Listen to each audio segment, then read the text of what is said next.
Okay, welcome everybody to the next Blender tutorial. So today we are doing glass shaders.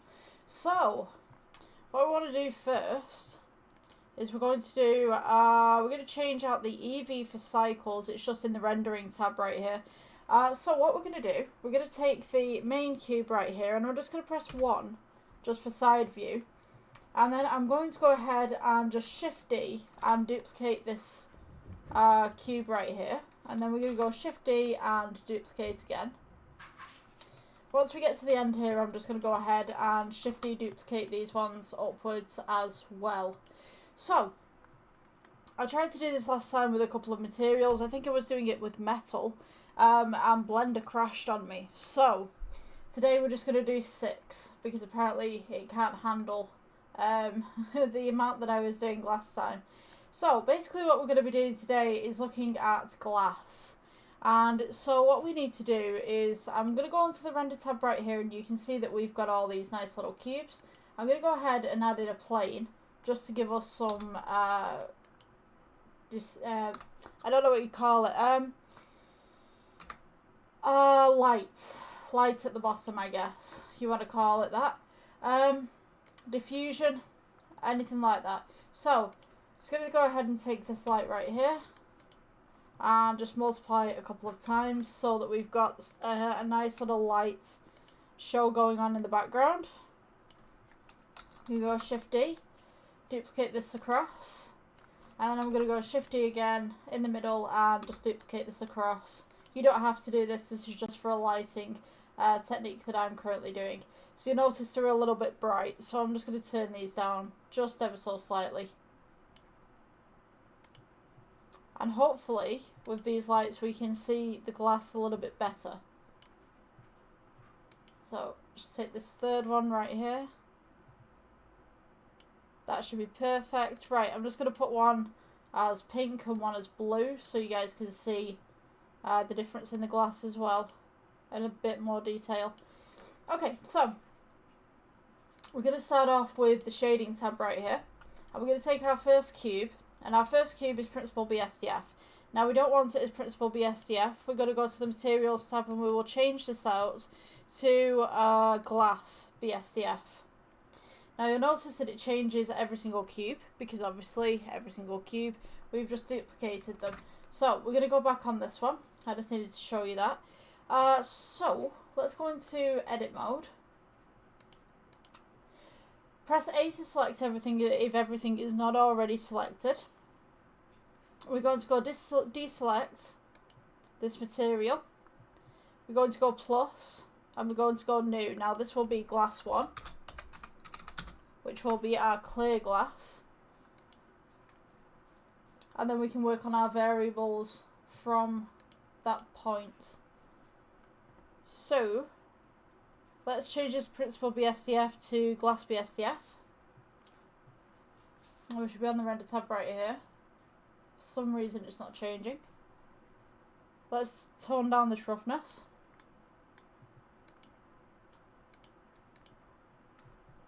Select everything and just try again. If this hasn't worked, just press assign. So now we've got our regular normal glass right here.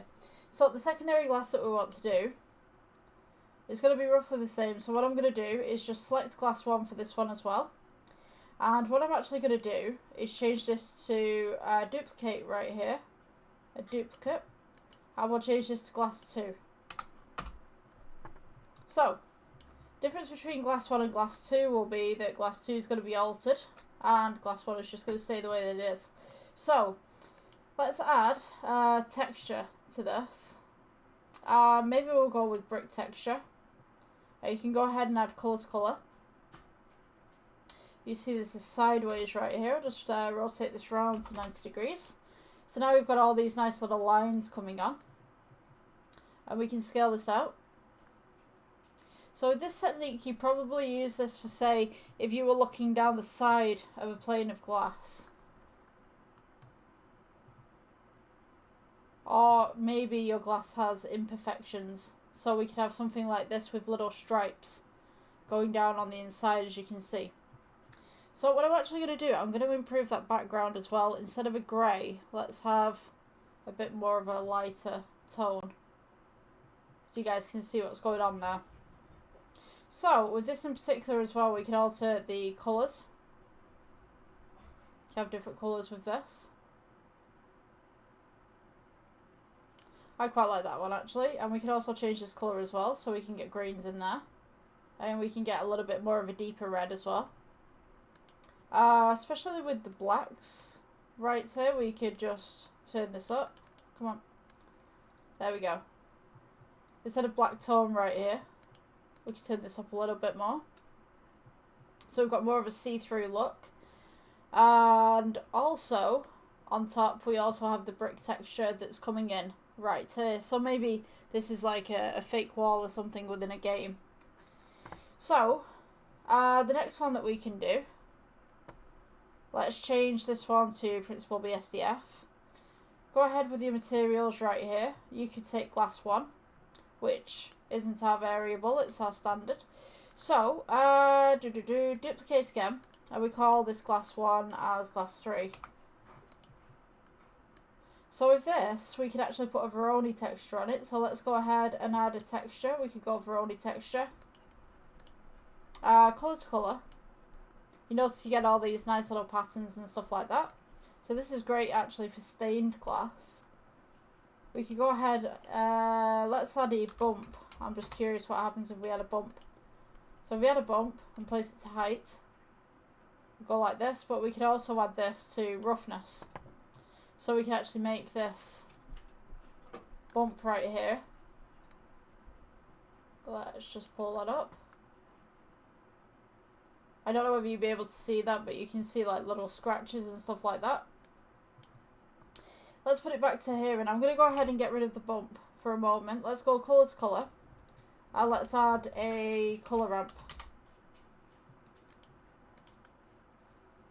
So now we get this nice little textured kind of stained glass going on. You can also change the random on this to more of a kind of Minecrafty look if you desired that one. We could go ahead and add some blues in there.